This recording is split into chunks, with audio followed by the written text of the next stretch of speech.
Gallbladder cancer is the third commonest cancer in women in our country, and about 70% of them, about 80% of them present in advanced stages, and only 10% are resectable. So we had to do something, and the only treatment which was available was the combination of cisplatin and gemcitabine since so many years.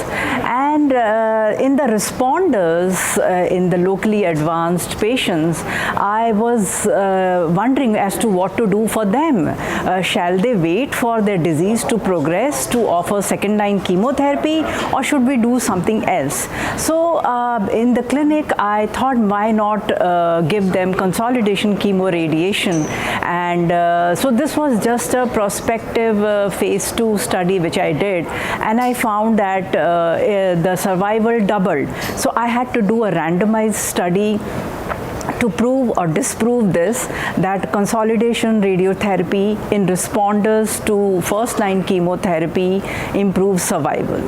So we randomized patients after 4 cycles of chemotherapy, and they were basically partial responders or stable disease, and they were randomized to observation, which was the standard of care, versus consolidation chemoradiotherapy.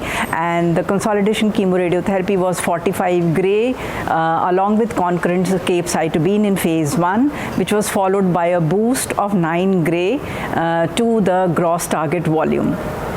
And the patient numbers were total 135 after screening 200 patients, and there were 67 in observation arm and 68 in the radiotherapy arm. And after randomization, though there were some dropouts, but the key finding, our main aim was to see an improvement in overall survival.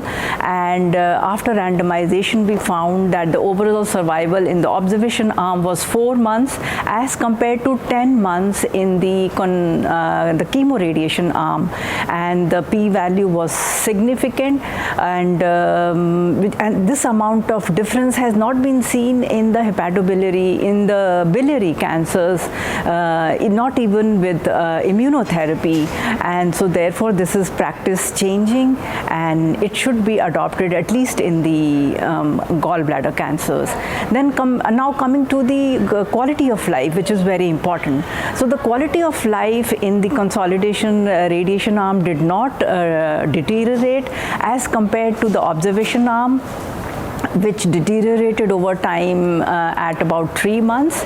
The other thing is the adverse effects. Adverse effects, though they were there, but it was more common in elderly patients. So I would not advocate chemoradiation for elderly patients. It is safe in patients less than 60 years, and it is practice changing.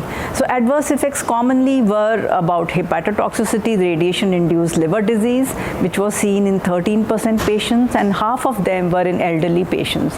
The other was GI bleed, which was seen in about 6% of the patients, and that was fatal. So we have to be very sure about the diurnal dose to avoid toxicity.